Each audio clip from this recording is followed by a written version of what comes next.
Welcome to Your Shit Hit the Fan Rifle, Part 3. We're going to get into optics. We might even get into some accessories as well. We'll see how the optics portion is going, okay? Like always, guys, we want to focus on the 80-20 rule. 20% of what we do produces 80% of the results. And so whatever you've learned from Part 1 and Part 2 of this series, this is the next step, all right? Optics is what you do after you've made some decisions regarding what you think the best rifle is going to be for you given your situation. All right, but let's talk about them. And we're going to start out by talking about iron sights. Yep, the good old irons, baby. There's a lot of dudes out there that are like, iron sights, man. Like, they'll never fail you. And my own personal opinion regarding iron sights, I love iron sights. Let me start with that. I love them. I've got tens of thousands of rounds downrange. Shit, maybe even 6 digits worth with iron sights. I've used the hell out of them. I've used all different kinds. There's setups I like Skinner's and ghost ring sights, and there's ones that I don't, like freaking buckhorns, But I am a big iron sight fan. That said, optics are superior in just about every way. There's a couple ways they're not, right? When it comes to weight, obviously you add an optic, you add additional weight.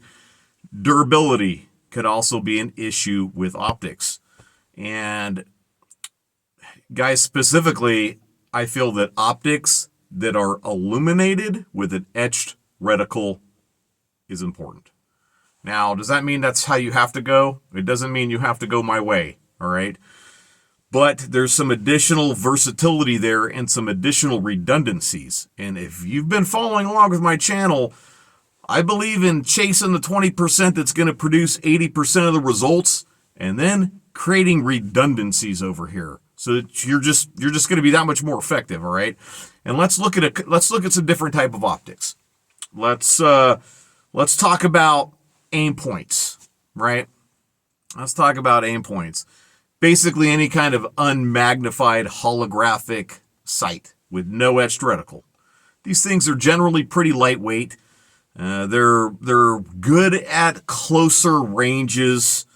We're talking, depending on if you have the right caliber, we're talking out to about 300 yards, depending on how big the dot is, right? The MOA of the dot matters. Some of these things have huge MOA dots. Those are going to be great at close ranges. We're talking like within 100 yards because they're it's so easy to acquire them rapidly, okay? The smaller MOA dots, though, are going to allow you to be more accurate. So if you want to be able to get out there a little further, that's what you need. On the flip side, a lot of these sights, I don't think any of them, to my knowledge, are etched. There are some. I take that back. There's some, like the primary arms, ACSS reticles, the Prism 1Xs. It's 1X, right? So it's basically not magnified, and those do have an etched reticle. So there's probably some other ones out there, but a lot of them are not, guys. And the problem there is if your optic goes down, it's useless. You can't do shit with it. It's down, right? If your batteries die, it's down. You get water in it for some reason and it won't light up, it's down. And then there's other things that they're going to take anything down. You break it, you break the glass, that kind of stuff. All right, so I'm not big on aim points and holographic sights and stuff like that. I do have some as backups. I think that where most of us are going to want to be able to be as effective as possible is going to be low magnification prism optics that are etched and illuminate, and LPVOs, limited power variable optics, which are etched and illuminated. I think that that's kind of really the sweet spot. There are some reasons to go with higher magnification optics. We'll talk about that in a minute. But for right now, especially when it comes to a multi-purpose rifle, let's say you decided to rock it Lone Wolf and you have to have a multi-purpose rifle, but you're still going to need to be able to get out there and get that big game. You're going to need a rifle that can do everything for you, right? That can possibly engage bad guys at close range that can also get out there and take those big animals, so you can smoke all that meat and have meat to eat for months. All right. Well, doing that with just irons is going to be harder, obviously, reaching out there. And doing it with an unmagnified red dot is going to be difficult to do it as well. Okay, so when you get that a little bit of an additional magnification, it can make all the difference. Let's talk about close ranges real quick, though, because if you have to engage at a close range with a magnified optic, in my own personal experience and my personal opinion, there's a limit to how high you want that minimum magnification to be. And let's talk about CQB distances, right? Close quarter battle. For those of you that don't know what it stands for, it basically means that there are people trying to kill you and you're trying to keep them from killing you by killing them first. All right? That's generally what it means. Dudes, I'm going to say this. You want to do everything you possibly can to avoid CQB in Shit Hit the Fan. It is a great way to get yourself smoked. What you mostly want to do if you're running a bad guys is break contact, get back to base in a way that they're not going to be able to track you back there. All right, that's what you want to do. And if you run into them at your base, it's not really CQB, right? It's unless you're in the city somewhere, then it could turn into CQB. You just really don't want to be there, man. You want to smoke people as hard and as fast as you possibly can. And, you do not want a prolonged CQB situation at all, right? For some of us, though, we might have to do that, and that's why we're having this conversation. So in my opinion, I wouldn't want to go with anything larger than a 2x magnification for CQB. That's it. 2x only. I've used 3x optics in that way and even 2.5x optics in that way. And guys, I feel like they're just magnifying a little too much, especially if you have to deal with anything really close range, which is what can really happen in CQB. If you're engaging from 50 to 100 yards, it's a little different. A 3x will be okay, but you really want that ability to rapidly acquire that target, get on it and pull that trigger. All right. And to me, 2x is the most you're looking at for that situation. So if you're looking at an optic like an LPVO that's going to have magnification anywhere from 1x to whatever, okay, those can fill that role. They can get that job done, right? Because you can turn them all the way down to 1x, man, and you're looking at either nearly zero or they get very close to zero magnification, but there's always like a little tiny bit, okay, but still close enough, okay. So those will get you in that range, and they can be very effective. They are heavier, right? If you're looking at a fixed magnification optic, those are going to be more durable because they have less moving parts. They're shorter, they're lighter. That LPVO is going to enable you to crank that baby all the way down to 1x for CQB if you have to, but you can also crank it all the way up to 6 to 4, 6, or 8x, and they even have that are 1 to 10 now, 1 to 10 power, and maybe even more than that. I don't know if you guys know about it. Comments, right? Also, these things tend to get bigger and heavier the more magnification they offer you, so that's something to consider. And dudes, a heavy rifle is slower to get on target than a lighter rifle. A lot of stuff to weigh here, isn't there? There's a lot of stuff to weigh, dudes.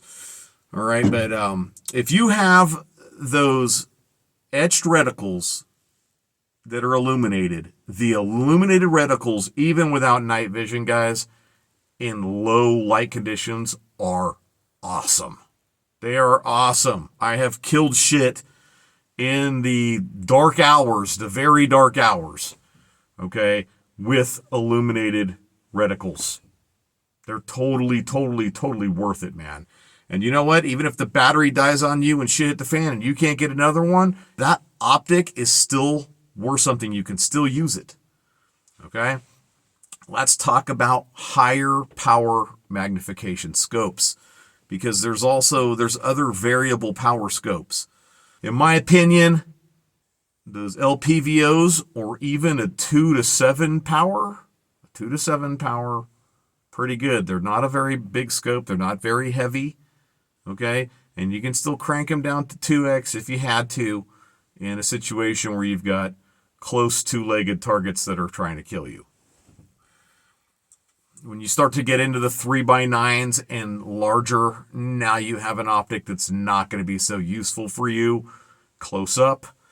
But, you know, if you've done your part and you've done your training and you've trained for it, you might be able to get by. In my opinion, 4 power is going to be even worse. So if you have a 4 to 16 power scope, it's going to be difficult to use in CQB for sure. Now there's a trick. I'm going to show you guys a little trick right now. A lot of people don't know this. And man, you know, it's kind of crazy for all the videos I've watched on YouTube, because I'm like an information junkie, man. I love the freaking internet in that way. You can get on there and read all kinds of stuff, but a lot of stuff I'm reading or watching, and I'm like, bullshit. Nope, that's stupid. You know, I've got my opinions. At any rate, I don't think I've ever heard anybody talk about this. So freaking like, share, subscribe, do all that shit after I tell you this tip. What you do, you got your rifle, and you got your forward hand on your rifle, okay, on your forestock. You point with your finger right down the barrel. Okay, so if you get stuck in a situation where you've got a high magnification power scope and you have to go into a room, God forbid you have to, but if you have to, what you do is you just point with your finger right where you want to shoot, and you shoot. That's what you do. Because if your finger's pointing right down that barrel, you're pretty good at pointing at shit, aren't you? Go in the house right now, pause the video, walk around, go point at your wife. She might get pissed, but go point at your wife, point at your kids, point at your dogs. You're pretty damn good at pointing at shit. So if you have to, in a pinch, you can use that. Let's say you've got a bolt action rifle and you break your freaking optic and you don't have any backup iron sights on it. What are you going to do? Right? Well, you're going to point and just do the best you can to get through that situation. All right, so let's talk about these higher magnification power scopes some more. They do have a place in Shit Hit the Fan on your SHTF rifle, but it needs to be a rifle that's serving a more specialized purpose. So I'm not telling you to ditch your high-powered freaking knife force. I'm not telling you to do that. I'm telling you that it needs to be reserved to fill a special role, and that special role is going to be reaching out there and touching game at extended ranges. Okay, so I want you guys to think about it. Think about it. Also, iron sights, again, I'm going to bring those up real quick because I am a firm believer in having backup iron sights and not fiber optic iron sights. Those are not hard to break. Yes, I know you can break any sort of iron sight just like you can break any sort of optic. But fiber optics, in my opinion, are more fragile than the others that I am accustomed to. So I don't recommend it. I recommend any other style of more durable iron sight, which in my opinion is pretty much all of them. Okay. But dudes, having them as a backup is a big plus, you know, and for a lot of us, that's kind of hard to do. You know, there's a lot of bolt action rifles out there that come without irons. It's like, how do you put them on? Can you afford to pay the gunsmith to do it for you? You know, do you know a good gunsmith? Because I have done all of my work except for a little bit that I had done on my single shot shotgun, and I'm not happy with any of the work that was done on it. Not happy with it. So now I'm back in a situation where I've got to do it all myself, you know.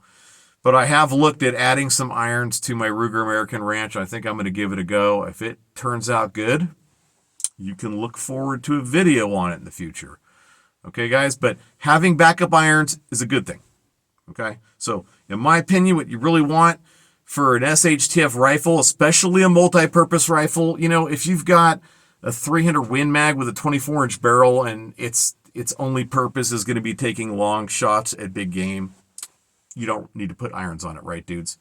But especially those multi-purpose rifles, okay? Or if you only have one rifle, man, you want to have iron sights and you want to have a very effective optic. And be picky and choosy, dudes. Be picky and choosy. Take your time. Okay, find what's really going to work for you. Make sure it's fitted correctly. You know, it's in the best position, you're happy with it, and you can do the job. All right. And it might take some playing around to figure that out. If you have buddies that have optics they're not using, borrow that shit, man.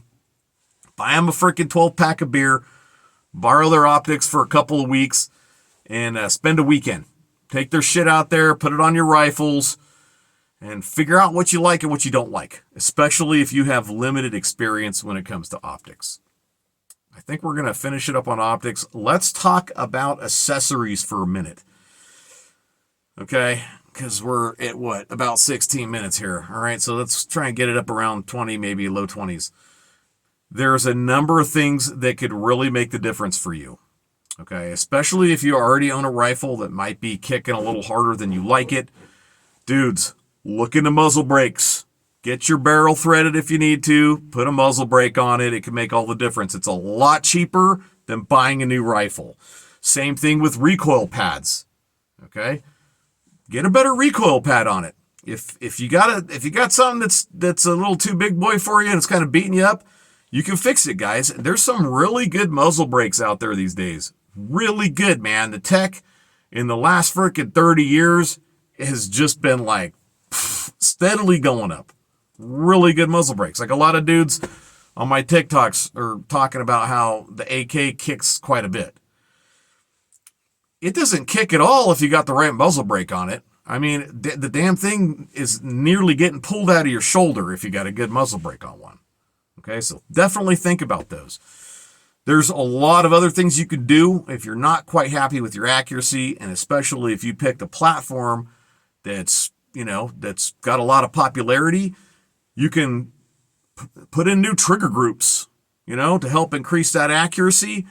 Dudes, I'm not super big into the really hair triggers. Okay, I'm not real big into that unless you're really going to spend the time and get accustomed to it, because those damn things sometimes will just... I've never had an accidental discharge, I'll tell you that. But I've definitely seen people get behind their rifle and rip off a round and they weren't ready because they had a freaking hair trigger put on that thing. Okay, so be careful with that. I tend to like stuff in the low 2 pounds and up range. Even like a 5-pound trigger on a rifle that breaks super clean and and just no like take up. That can be a really sweet trigger. All right, so play with it, think about it, and if you're inexperienced, take that shit out with some buddies that know what they're talking about and see if you can glean some information from them, okay? Let's talk about, and guys, there's all kinds of stuff. I know, comments down below. If you've got more ideas, you got more suggestions for people, a different stock, a performance stock will actually go a long ways in improving the accuracy for a rifle as well. Other accessories that can matter, dudes, definitely like chest rigs would be considered, and the right magazines. If you have a semi-automatic that's magazine fed, magazines that are feeding it properly are going to be a big deal for you. Now, let me throw this out there. A lot of times a mag that's not working properly, you just have to take a look at it. Look at it through the action, right, into the receiver, and like ride that bolt carrier or that bolt forward, okay, and see where that round is getting hung up. Sometimes all you got to do is take a round file and do a little tiny bit of work on a magazine, and it's going to work perfect for you from there on out. Okay, guys? So think about that if you're having any trouble with any of your mags. Other times it can be an issue with the way they fit into the rifle. That's more of a pain in the ass to fix. Okay? But chest rigs. Dudes, personally, I'm not into those giant chest rigs where you got like freaking 12 mags on you. All right? This isn't Rambo 3, right? It's shit hit the fan. You want to be able to move light. You want to break contact. So if the shit goes down, you want to dump some rounds and you want to get out of there. You want to bail. You get some covering fire from your buddy. See, it sucks being a lone wolf, right? Because you don't have any buddies. But you have your buddy lay down some covering fire while you back up. You lay down a little covering fire. He backs up. Eventually, you break contact where they can't see you, and you run your ass off. And not in a straight line towards your camp either, dudes. Okay? What other accessories are worth it? I think night vision and IR goggles is a whole separate deal, and those kind of scopes. I'm not going to talk about those here. Cleaning kits, real quick, we can talk about those. Dudes, in my opinion, you want a minimalist cleaning kit. You don't want all kinds of tons of shit that you're carrying around. You want the stuff that's going to get the job done. You want to use it, right, to clean your rifle so that you know it's going to actually work if the shit goes down and you have to rely on it. Okay? What else? Oh, let's talk about flash hiders. Okay? Because flash hiders have a place too, dudes. Like, it's better than having nothing on the end of your barrel. A lot of calibers don't kick. My Ruger American Ranch is in 7.62 by 39. There's no need to put a muzzle brake on it, you know. So instead, it's got an A2 flash hider on the front, right? Helps kind of disperse that flash a bit so the enemy doesn't see one single bright ball of fire. It kind of spreads it out and thins it out. That's basically what those do. They make it a little harder to pinpoint your exact location in low light conditions. All right, guys, there's a lot of other stuff like flashlights and freaking IR beams and all that kind of stuff, but I'm not going to hit it. I just don't feel that it's the 20% that's going to produce 80% of the results for you, okay? I don't think it's necessary to talk about it, but if you disagree, let's hear about it down in the comments. Dudes, I'm going to wrap it up, okay? Like, share it, subscribe to the channel if you're not already with us. Definitely comments down below. It helps the algorithm. It's going to help my stuff pop up more in people's searches. Check out my Patreon link in the description. I'm adding tons more content on there regularly, long videos, stuff I'm not covering here on YouTube. Okay? That's it. I'll see y'all in the next one.